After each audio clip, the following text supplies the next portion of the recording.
Selamat petang, salam sejahtera. Terima kasih karena bersama dengan saya di Nazilin Unity Channel. Ada niat nak malukan Anwar Ibrahim. Cuba untuk memalukan Anwar Ibrahim berkaitan dengan subsidi telur dan ayam. Akhirnya Muhyiddin pula terpalit dengan malu sendiri. Dengan kata lain, meludah ke langit kena muka sendiri. Ini gara-gara tindakan Muhyiddin Yassin mengatakan bahawa beliau kini mula menternak ayam. Ada netizen kata, selain daripada cuba mula menternak ayam, lebih baiklah mereka kata Muhyiddin teruskanlah menjadi penternak ayam kerana penternakan ayam lebih kaya daripada menjadi ahli parlimen, kata mereka. Namun demikian, apa yang Muhyiddin kata sebelum ini bahawa beliau sudah mula menternak ayam penelur di kebunnya bagi kegunaan sendiri sebagai salah satu kaedah untuk menyelesaikan masalah bekalan telur di pasaran. Hari ini, apa yang menariknya ialah seorang pemimpin daripada Pakatan Harapan turut mengatakan niat Muhyiddin ternak ayam bukti pelan subsidi bersasar tepat, kata seorang pemimpin daripada Pakatan Harapan. Menurut Muhyiddin, beliau kini mahu melihara ayam penelur di kebunnya untuk kegunaan sendiri kerana untuk menyelesaikan bekalan telur di pasaran. Ini menarik. Itu sebabnya ada ramai netizen kata Muhyiddin bolehlah terus menjadi penternak ayam di kebun. Jangan secara kecil-kecilan tetapi secara besar-besaran, kata mereka, supaya nanti bolehlah jadi kaya kerana penternak ayam memang boleh membuatkan kaya raya. Pada itu, Perikatan Nasional berkata berdasarkan kajian empirikal yang dilakukan oleh sekumpulan penyelidik ke atas 1,200 responden mendapati masalah yang paling ketara di depan rakyat adalah kos sara hidup, kata Muhyiddin Yassin. Jawapan yang paling jelas adalah masalah pertama tentang kos sara hidup, masalah harga makanan dan masalah makanan tak cukup sampai telur pun tak cukup, kata Muhyiddin Yassin. Menjadi persoalan daripada netizen ialah sejak bila Muhyiddin cakap seperti ini? Walhal, sepanjang beliau menjadi Perdana Menteri pun, isu ini sebenarnya paling ketara sekali. Tetapi ialah dah jadi pembangkang, memanglah akan ulang perkara yang sama untuk diperkatakan. Walhal perkara ini dah pun bermula sejak dia jadi Perdana Menteri, bukannya baru bermula pada zaman Anwar Ibrahim. Namun, niat Muhyiddin cuba memalukan Anwar Ibrahim dengan perkataan-perkataan tersebut akhirnya terjawab dan seakan-akan memalukan beliau sendiri apabila niat Muhyiddin ternak ayam bukti pelan subsidi bersasar tepat, kata PKR hari ini. PKR menyelar Muhyiddin Yassin sekaligus Perikatan Nasional kerana dianggap sebagai bankrupt di idea selepas masih bercakap mengenai isu bekalan telur sebagai modal politik. Pengarah komunikasi PKR, ahli Parlimen Lee Chien Chung berkata, selaku pengerusi PN, Muhyiddin perlu faham bukan semua rakyat memiliki kebun ataupun ada halaman rumah seluas sehingga boleh menternak sehingga 40 ekor ayam seperti dilakukan Muhyiddin. Tambahan pula, bukan semua orang boleh menternak ayam sesuka hati seperti Muhyiddin dan tidak disaman oleh pihak berkuasa tempatan, kata beliau. Hakikat bahawa Muhyiddin masih melayan isu telur menunjukkan Perikatan Nasional sudah bankrupt idea untuk membantu rakyat dan tiada atau tidak ada isu lain yang boleh dipermainkan, kata beliau lagi. Terdahulu, media melaporkan Muhyiddin menyatakan dia mula menternak ayam penelur di kebunnya bagi kegunaan sendiri sebagai salah satu kaedah untuk menyelesaikan masalah bekalan telur di pasaran. Saya sudah mula pelihara ayam di kebun saya, kata Muhyiddin. Satu hari 40 biji telur. Saya nak tunjuk boleh selesai masalah kalau kita usahakan sendiri, kata Muhyiddin lagi. Masalahnya bukan semua orang ada luas tanah seperti beliau, kata ahli parlimen ini. Lee juga mengatakan bahawa Muhyiddin membuktikan usaha kerajaan perpaduan untuk melaksanakan subsidi bersasar adalah betul. Jelasnya setakat ini, orang kaya seperti Muhyiddin masih menikmati subsidi ayam dan telur seperti rakyat biasa. Padahal golongan seperti Muhyiddin yang mampu menjadi peternak di rumah sendiri adalah tidak layak menikmati sebarang subsidi dari kerajaan, kata beliau. Ini memang sangat menarik apabila Lee menjelaskan bahawa Terbuktilah usaha kerajaan perpaduan melaksanakan subsidi bersasar adalah betul. Jelasnya, setakat ini orang kaya seperti Muhyiddin masih menikmati subsidi ayam dan telur seperti rakyat biasa. Padahal golongan seperti Muhyiddin yang mampu menjadi penternak di rumah sendiri adalah tidak layak menikmati sebarang subsidi dari kerajaan. Sewaktu kerajaan membincangkan isu subsidi bersasar, PN yang paling lantang menolak ide tersebut. Sekarang, rakyat boleh menilai Perikatan Nasional yang muflis ide ini yang juga mempertahankan dasar subsidi untuk orang kaya, rupanya untuk kepentingan diri sendiri. Lebih menyedihkan adalah sebagai blok pembangkang yang mempunyai ramai bekas menteri-menteri dan perdana menteri, apa yang dicadangkan adalah menternak ayam sendiri di kebun katanya. Dia yang juga ahli Parlimen Petaling Jaya menambah sindiran yang cuba dibuat Muhyiddin kepada kerajaan hanyalah telur umpama meludah ke langit dan akhirnya akan menyusahkan diri sendiri. Tegasly, selepas kerajaan perpaduan memerintah didapati masalah kekurangan telur bermula sejak November 2022 dan membabitkan 157 biji telur ayam. Siapa kerajaan pada masa itu? Tidak lain, tidak bukan PN. Jika pada waktu itu Muhyiddin prihatin dengan rakyat, sudah tentu kerajaan boleh buat sesuatu untuk berhadapan dengan isu tersebut dan bukan hanya untuk mengumpul dana bagi akaun partinya sahaja. Muhyiddin juga kena sedar bahawa keadaan cepat bertambah baik sejurus lepas kerajaan perpaduan mengambil alih dan sekarang pasaran memang jarang sekali menghadapi kekurangan telur, kata beliau lagi. Inilah dia satu pendedahan yang paling menarik sekali. Apabila Muhyiddin cuba menyindir, cuba memalukan Anwar Ibrahim, akhirnya beliau kena ludah sendiri. Sekian dulu untuk kali ini. Jangan lupa tinggalkan komen Anda, tekan butang subscribe. Kita jumpa lagi. Bye-bye. Selamat tengah hari, salam sejahtera. Terima kasih kerana bersama dengan saya di Nazilin Unity Channel. Ini satu lagi pendedahan yang mengkantuikan diri sendiri, dipetik dari negaramerdeka.com.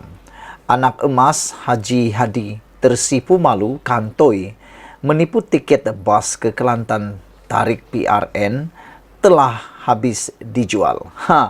Ini satu pendedahan yang menarik perhatian saya. Bagaimana dengan Anda sekalian? Saudara-saudara, sebelum saya teruskan ulasan kali ini, mohon kiranya Anda tekan butang subscribe untuk mendapatkan isu-isu terkini dari channel ini. Saudara-saudara sekalian, anak emas Haji Hadi Awang tersipu malu kantoi menipu tiket bas ke Kelantan tarik PRN telah habis dijual.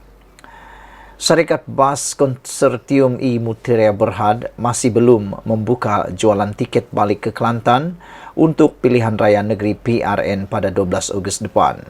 Kenyataan syarikat berkenan sekaligus menafikan dakwaan jualan tiket bas secara dalam talian untuk balik mengundi sudah habis terjual. Menurut jurucakap I Mutiara, pihaknya masih belum membuka jualan tiket untuk bulan Ogos kerana jualan biasanya akan bermula awal seminggu sebelum kedatangan bulan berkenan. Kita masih belum membuka jualan tiket untuk bulan Ogos, katanya kepada Sinar Harian pada Khamis. Beliau mengulas dakwaan ahli Parlimen Bacok Muhammad Syahir C. Sulaiman yang mendakwa jualan tiket secara dalam talian untuk balik mengundi sudah habis terjual. Ahli Parlimen PAS itu turut mendakwa harga tiket kapal terbang juga bukan calang-calang menjelang PRN itu nanti. Ujarnya difahamkan tiket tersebut mencecah harga kayangan di mana pergi balik hampir RM1.000 satu orang. Sementara itu, seorang ejen tiket yang mahu dikenali sebagai Yati memberitahu jualan untuk perjalanan bulan Ogos masih belum dibuka lagi. Katanya, apa yang didakwa oleh ahli politik itu tidak wajar kerana ia boleh menimbulkan kekeliruan dalam kalangan masyarakat, terutama yang mempunyai perancangan untuk menaiki kenderaan awam untuk pulang mengundi. Saudara-saudara sekalian, pendedahan daripada dua orang ini betul-betul mengejutkan kita. Bagaimana sampai tersipunya malu kantoi menipu tiket bas Kelantan ini telah habis. Berani juga kan membuat kenyataan seperti ini. Nasib baiklah tidak ada pihak yang mahu menyaman beliau atas kenyataan yang tidak benar ini. Walau bagaimanapun, begitulah apabila menjelang PRN memang pelbagai caralah dilakukan, pelbagai caralah diatur semata-mata untuk mahu menangi pilihan raya tersebut. Tidak kiralah cara itu kotor, cara itu bersih atau sebagainya, pastinya akan dipilih untuk melakukan atau untuk dilakukan semata-mata dengan hanya satu tujuan. Pertama, mau menang. Kedua, coba mengelirukan pihak lawan. Ini dipanggil strategi untuk mengelirukan pihak lawan. Tetapi yang terkeliru bukan pihak lawan, tetapi rakyat itu sendirilah. Tidak kasihankah kepada rakyat yang mau balik mengundi, yang ada niat untuk mengundi tapi tertipu, terkeliru dengan kenyataan seperti ini, yang kononnya harga tiket dah telah habis dijual. Tetapi rupa-rupanya Syarikat Bas ini sendiri yang tampil, Syarikat Bas I Mutiara, masih belum membuka jualan tiket lagi. Jadi, bagaimana dikata telah habis tiket dijual, walhal tiket secara online pun belum mula dijual. Bayangkanlah saudara-saudara sekalian, bukankah ini satu penipuan yang benar-benar besar, benar-benar ajaib? Saudara-saudara sekalian, bagaimanapun niatnya, apapun niat Anda untuk mengumumkan kenyataan seperti itu pastinya satu perbuatan yang tidak baik dan amat mengecewakan semua rakyat Malaysia. Kalau ada yang mau balik kampung, itu susah. Menurut seorang juru jual, beliau berkata, kenyataan tersebut tidak sepatutnya dinyatakan. Seorang lagi ejen yang dikenali sebagai Yati memberitahu jualan untuk perjalanan bulan Ogos masih belum dibuka. Masih belum dibuka, bukannya telah dibuka pun, belum buka pun. Katanya apa yang didakwa oleh ahli politik itu tidak wajar karena ia boleh menimbulkan kekeliruan dalam kalangan masyarakat, terutama yang mempunyai perancangan untuk menaiki kendaraan untuk pulang mengundi. Selain daripada mengundi, untuk Anda punya pengetahuan, ada lagi rakyat biasa yang hendak pulang kampung, turut mau pulang kampung, terutama yang mau mengikuti kendaraan awam. Apa pendapat kamu semua?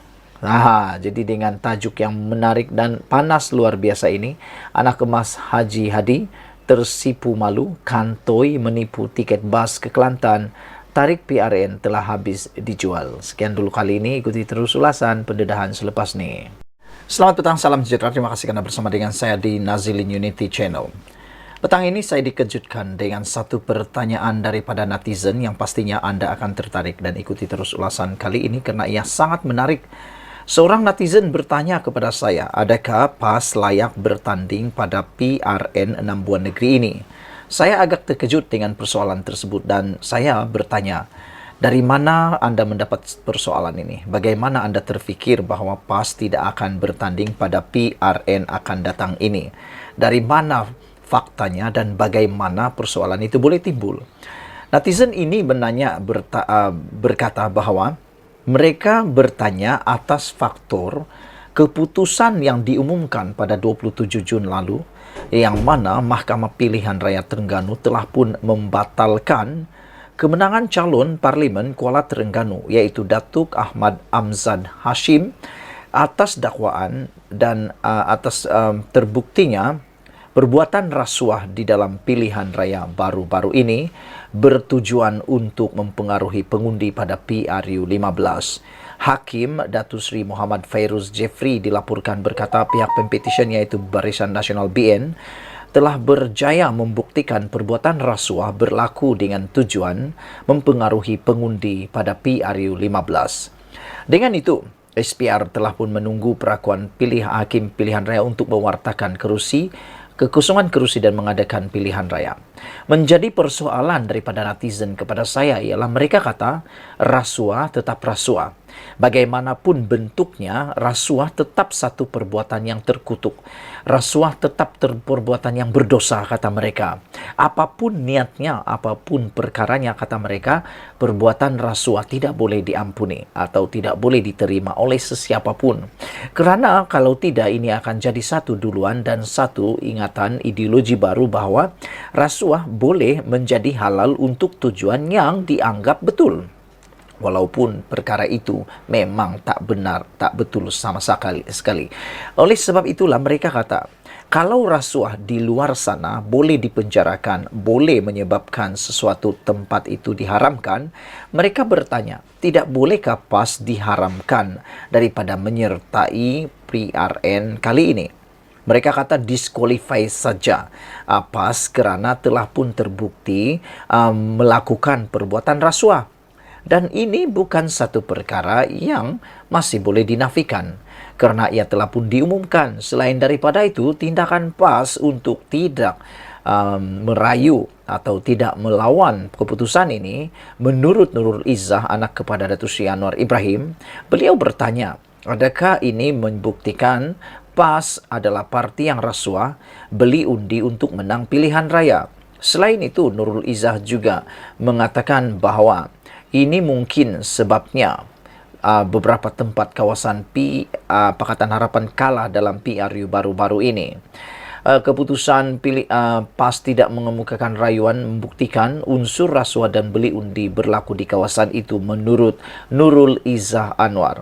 Jadi itu sebabnya ramai bertanya, patutkah PAS diharamkan partinya dibubar terus dan tidak dibenarkan bertanding dalam pilihan raya pada kali ini kerana sudah terbukti ada rasuah dan ada beli undi berlaku di dalam pilihan raya melibatkan parti PAS, kata mereka.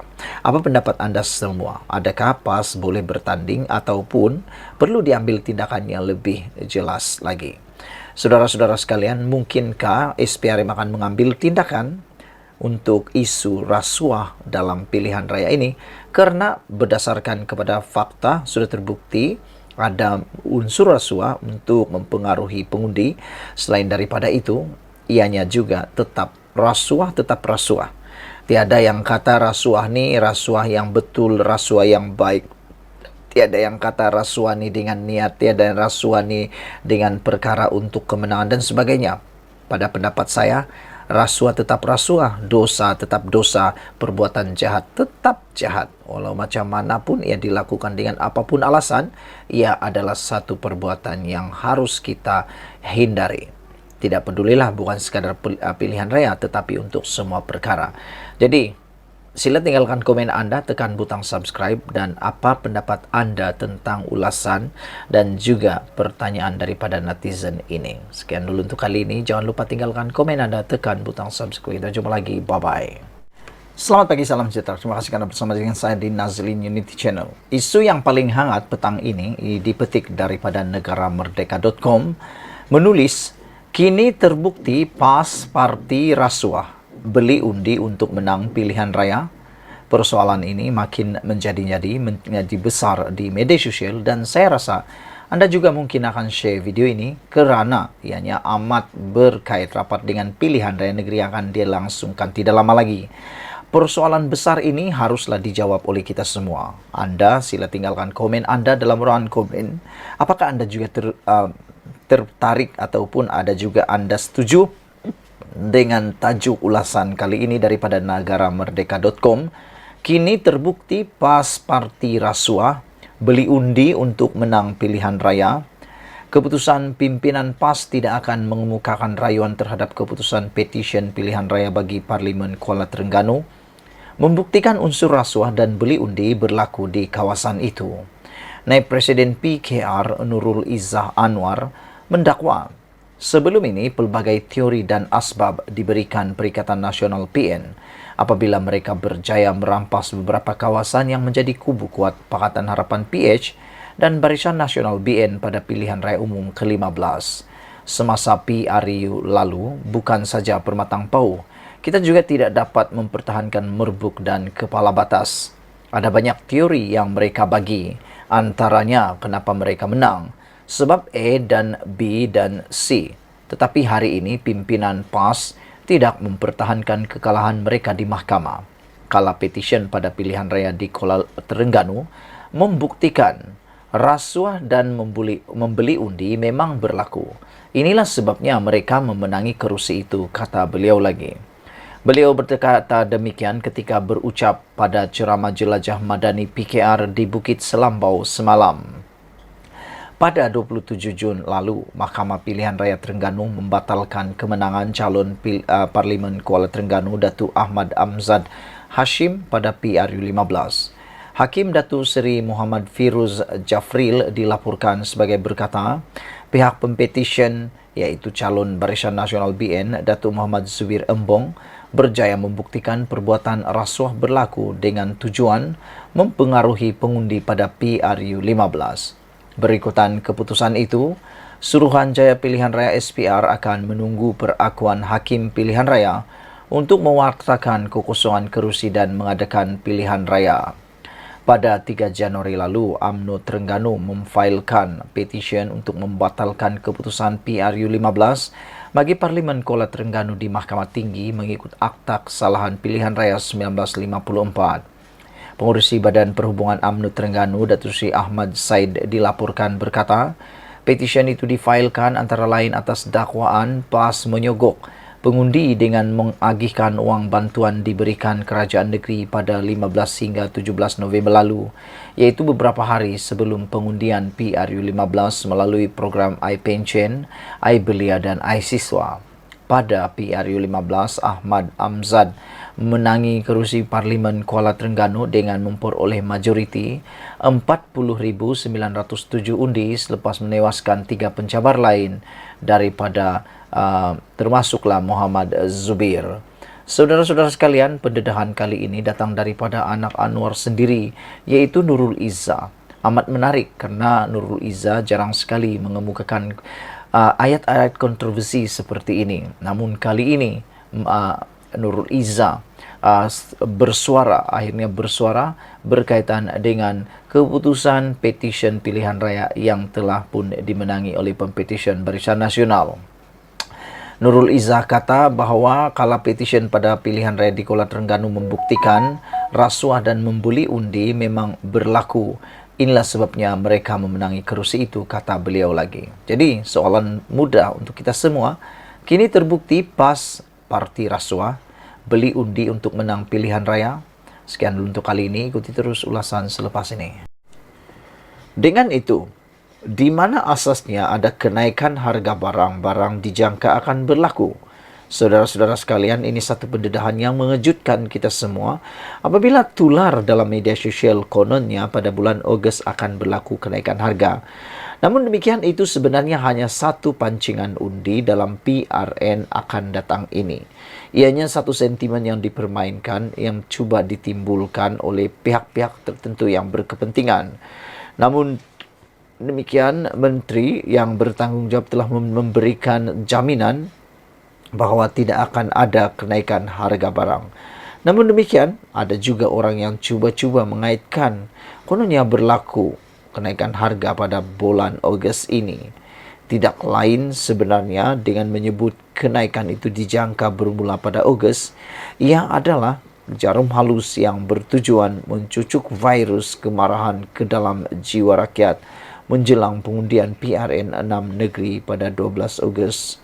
Berdasarkan fakta, Blok Pembangkang hampir tiada asas untuk merobek kepercayaan rakyat kepada kerajaan semasa ini. Jika mahu dikira dan dengan apa yang telah dibuktikan, sudah banyak yang dilakukan kerajaan sejak 7 bulan lalu untuk memberi lebih kesan kepada rakyat. Tambahan lagi, sementara apa jua keputusan PRN nanti tidak menjejaskan sama ada kedudukan sedia ada kerajaan perpaduan. Sebaliknya, ia amat penting untuk Blok Pembangkang atau PN menghadapi PRU 15 akan datang. Bayangkan apa jadi kepada PN Muhyiddin Yassin dan Hamzainuddin, Hadi Awang dan lain-lainnya jika PRN ini memberi keputusan yang tidak memihak kepada mereka. Dengan menjadikan isu kenaikan harga barang yang dijangka bermula pada Ogos depan hari ini mengundi 12 Ogos adalah sebagian propaganda untuk meracuni dan membangkitkan kemarahan rakyat semata-mata. Bertenang, semak fakta dan jangan sesekali terpedaya. Menurut tulisan ini ditulis oleh sabudinhusin.com. Sekian dulu untuk kali ini. Jangan lupa tinggalkan komen Anda, tekan butang subscribe. Ikuti terus ulasan selepas ini. Terima kasih kerana bersama dengan saya di Nazilin Unity Channel. Saya nak kongsikan dengan anda sekalian satu tohmahan daripada Parti Pembangkang berkaitan dengan PRN yang akan berlangsung tidak lama lagi, dan Toh Mahan itu mengatakan bahawa kenaikan harga barang pada bulan Ogos akan berlaku. Jangkaan kenaikan harga barang Ogos depan. Ini satu Toh Mahan yang jahat yang mengatakan bahawa harga barang akan meningkat. Namun demikian, menurut Sahbudin.com, dipetik daripada Sahbudin.com ini, dia kata jangkaan kenaikan harga barang Ogos depan hanya sekadar propaganda PRN. Saya rasa memang seperti itu. Naik saja atau mula saja pilihan raya, pasti ada banyak pelbagai isu yang tidak semestinya betul 100% akan menular di sana-sini. Terutamanya kempen daripada Cyber Trooper yang menjadi musuh, terutamanya Perikatan Nasional dan juga Pakatan Harapan yang bermusuh, yang mana saling membalas propaganda. Hari ini, menurut laporan ini, kenaikan harga barang pada bulan Ogos depan hanya sekadar propaganda. Isu kenaikan harga barang pengguna yang didakwakan bermula pada Ogos depan begitu menjadi bualan ketika ini. Malah menjadi ketakutan bagi sesetengah orang. Walhal ia hanyalah sekadar jangkaan sebuah persatuan berkaitan pengguna semata-mata. Hakikatnya, jangkaan persatuan berkenaan bahawa barang-barang pengguna akan mengalami kenaikan sebanyak 20% bermula Ogos ini hampir tiada asas sama sekali. Ini kerana Menteri Perdagangan Dalam Negeri dan Kos Sara Hidup Salahuddin Ayub serta sendiri telah memberi jaminan tiada kenaikan terkini dalam harga barangan pengguna dalam negara. Pihaknya, kata beliau, menurut beliau, pihaknya juga telah pun menyatakan bahawa KPDN sentiasa memantau perkara itu. Salahuddin sendiri memberikan jaminan tiada kenaikan terkini dalam harga barangan pengguna dalam negara. Makna kata, Menteri dah pun memberikan jaminan tiada kenaikan terkini. Tapi cerita-cerita yang tersebar di sana-sini mengatakan berlaku kenaikan harga pada bulan Ogos itu hanya satu tomahan yang digunakan sekadar propaganda PRN. Selain itu, kata Salahuddin lagi, harga barangan seperti gula, beras, minyak bersubsidi, telur dan ayam turut dikawal ketat oleh kerajaan agar tidak berlaku sebarang kenaikan. Berdasarkan penilaian yang dibuat ketika Hari Raya Haji Adil Adha baru-baru ini, jelas didapati tiada rungutan kedengaran di media sosial soal berkaitan harga atau kenaikan harga barang. Maknanya, harga barang pengguna adalah stabil dan tetap pada kadar yang tidak menimbulkan kesusahan orang ramai. Ini tentunya berbeza dengan keadaan kita era pentadbiran sebelum terbentuknya kerajaan perpaduan, di mana riuh rendah di media sosial pelbagai rungutan pada waktu itu mengenai keadaan harga barang yang seolah-olah tiada kawalan. Selain hakikat lain dan sebagai perbandingan, kadar inflasi juga turun pada 20.8% pada Mei 2023 berbanding 3.3% pada bulan sebelumnya. Fakta ini sendirinya bermakna harga barangan semakin menurun kadarnya. Sekian dulu untuk kali ini. Jangan lupa tinggalkan komen anda. Sila tekan butang subscribe. Kita jumpa lagi. Bye-bye.